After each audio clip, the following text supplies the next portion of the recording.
Shabbat Shalom, everyone. Thank you, Rabbi Warnick, for the introduction. I've known the Warnicks for a long time, and it's very great to be here with all of you at Beth Tzedek, a congregation that I have, through Rabbi Warnick and through others, heard so much about, although this is my first visit here. It's very much a privilege, and I'm grateful for the opportunity. And of course, Mazal Tov to Becca and Jared as well. And it's great to be with you all this Shabbat morning. As Rabbi Warnick mentioned, I landed in Toronto yesterday morning. I had come to the airport in Tel Aviv basically straight from reserve duty in the north, in the Golan Heights. I'm right now in the middle of my third round of reserve duty since October 7th. I've done over 200 days of reserves, which sounds like a lot, but to be honest with you, relative to most of my friends, it's actually not that many. Most of my friends are above 300, 400 days of reserve duty. And it's something that we do out of a sense of arvut adadit, out of a sense of mutual responsibility towards one another, but also towards the country and towards our community and towards all that we believe in and all that we want Israel to be, and for those especially that live where we are now in the Golan or wherever we've been on the borders, for them to be able to be safe and for their kids to be able to go to school and for them to be able to rebuild their homes and so forth.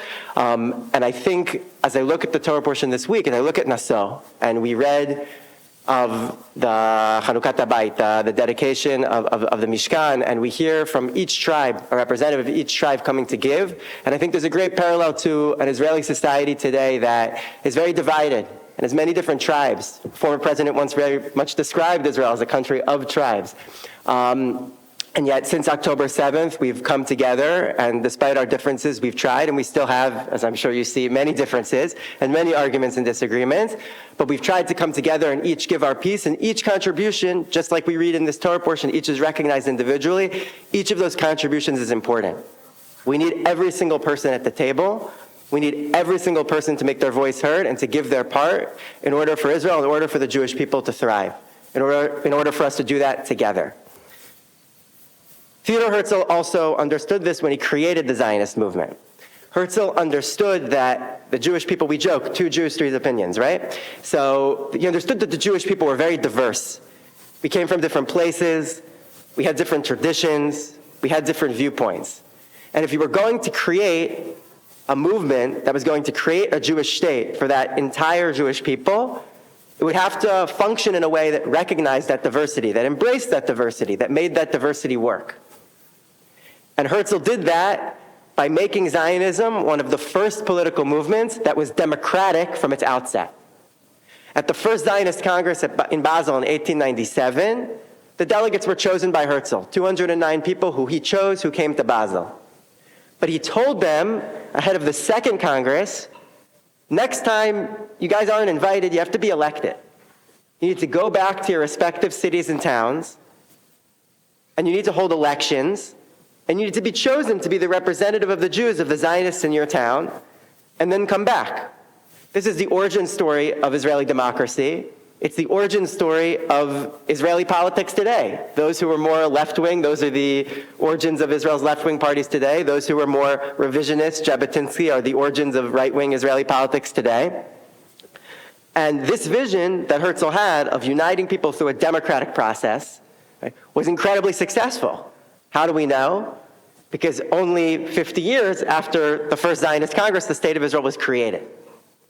Along the way, the Zionist movement created many institutions, and through those 50 years, Jews around the world continued to elect the leaders of these institutions. Zionism was born in the diaspora.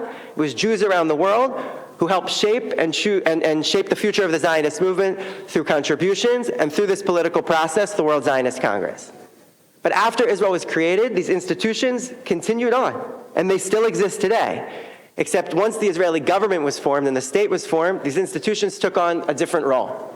And you've heard of many of these institutions. These are subsidiaries of the Zionist Congress. They're controlled by the Zionist Congress. When you vote for the Zionist Congress, you're choosing the boards of directors of these institutions, of the Jewish Agency that deals with Aliyah, that helps Jewish communities in crisis. We saw in Ukraine, the Jewish Agency helping rescue Jews from Ukraine. Important influence over who's considered a Jew, eligibility for Aliyah. That's the Jewish Agency, and its board of directors is chosen through a political process, through elections to the Zionist Congress. KKL-JNF, the largest nonprofit in the Jewish world, $2 billion a year in revenue from land that was ultimately purchased how? Jews in the diaspora put money in the blue box, and that purchased land that is now owned by KKL, it generates revenue, and through elections to the Zionist Congress, and the Congress helps pick the board of KKL, we determine how to allocate that money. It's the Jewish People's Real Estate Investment Fund, that's what I like to say. And we allocate that money to what we think are the biggest challenges in the Jewish world. Once that was buying more land in Israel to help create the state. But today, maybe it's combating anti-Semitism. Maybe it's Jewish continuity and connecting younger Jews in Israel. Maybe it's connecting Jews in Israel with Jews in the diaspora. Those are all huge challenges. And we have this pot of money that we as the Jewish people, not just Israelis, Jews in the diaspora, here in Canada, in the United States, in Europe, everywhere, and Israelis, through the Zionist Congress, through the board of KKL, get to decide how to allocate. And the stakes of this is incredibly, incredibly high. These institutions control something like $2.5 billion a year. It's the largest pot of money, and it belongs to Jews around the world. And how it's spent depends solely on the results of elections for the World Zionist Congress. Elections in the United States concluded a couple weeks ago. There's elections now in Argentina, and even more fun, there are elections here in Canada, right now, during this 10-day stretch. And that's what brought me here to Toronto, to share with you the importance of this and what's at stake. Let me give you some examples, as those of us sitting here in a Masorti conservative congregation, why this is so important for us and for our values in Israel, but also our values around the world. Out of that pot of money, we secure something like $25 million for Masorti conservative programs. A vote for Merkaz, which I'll explain more in a second, Merkaz, the party, the slate of the conservative Masorti movement, helps secure $25 million. That's money for Camp Ramah. That's money for USY. It's money for Israel programs and congregations. It's money for the Masorti movement in Israel. Okay, the only source of money for non-Orthodox Judaism in Israel, like major source of institutional money, is from this pot of money, from the Jewish Agency, controlled by the Zionist Congress. If we don't have representation there, we would lose access to that funds, and that would be a big blow to egalitarian, to pluralistic Judaism in Israel, to non-Orthodox expressions of Judaism in Israel. KKL-JNF, I'll say it bluntly, with a pot of $2 billion a year, you can do a lot of good stuff, and you can do a lot of less good stuff.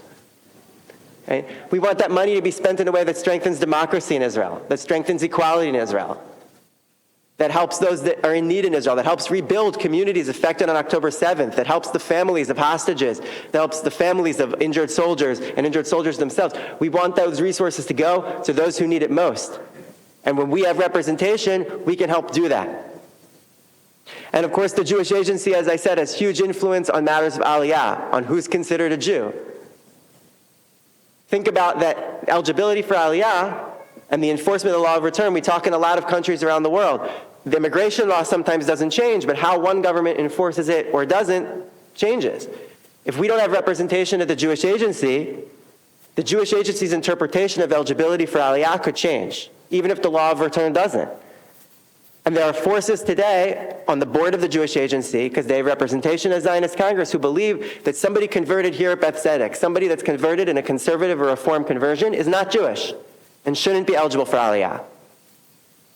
And so our vote helps protect our community, helps protect our legitimacy, helps protect our place in Israel and the Jewish world.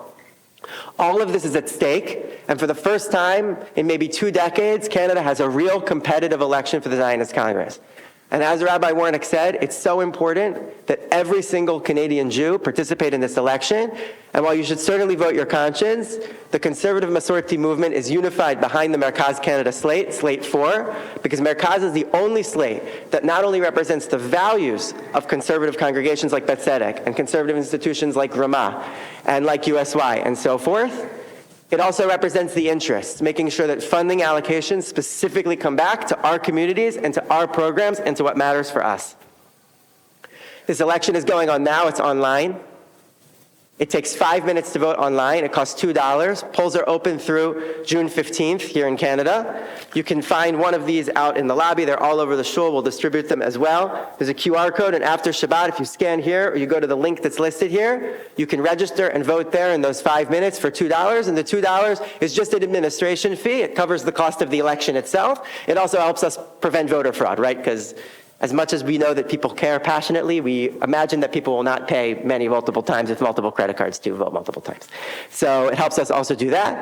And this is your way of having an impact in Israel. The most tangible way that Jews here in Canada can have an impact on Israeli society and on the Jewish world is by influencing this pot of money and influencing this decision-making authority. And that happens by voting for Merkaz Canada, the official slate of the conservative Masorti movement here. I want to close with just a personal note, too, of why this is one of the reasons this is so important to me. As Rabbi Warnick mentioned, I came here from reserve duty, and I'll be returning when I get back to Israel as well. And one of the major debates, I'm sure those that have followed Israeli politics, especially even in the past week in Israel, is over what we call equality in the sharing of the burden, shivyon banetel. Who serves and who doesn't in the army in Israel. Now, this is an internal Israeli fight. It's an Israeli political fight, and it's up to us Israelis to have this argument and to try to come to a more just solution for the sharing of the burden in Israel between all sectors of Israeli society when it comes to serving in the military.